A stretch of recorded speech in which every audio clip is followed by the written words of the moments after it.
This is a quick Dollar Tree haul. It's very small today.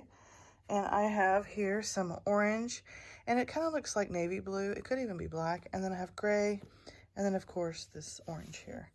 And this is from the Dollar Tree. It's called Just Yarn. And then that's how much yarn is in there by the yards. And then we have the thinner gray, and I love it because we can use it for detail stuff. If we want to do some detail work. I haven't never done detail work, but I think we should get into that. We should start doing stuff that way. And this, I love it because we can do stuff for Halloween, or if you're an Alabama Auburn fans, you know, that's out there, football player fans, I think. So you've got Alabama gray, and then you've got the Auburn orange and navy blue, and then you have the orange here.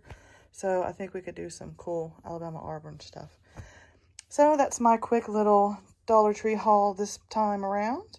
I just wanted to let you see what they've got there too. So if you have a Dollar Tree in your area, make sure you stop by there and check out their little yarn collection. So thanks for watching. Please like, subscribe, give a thumbs up. Have a wonderful day. Have a blessed day, and I will see you soon.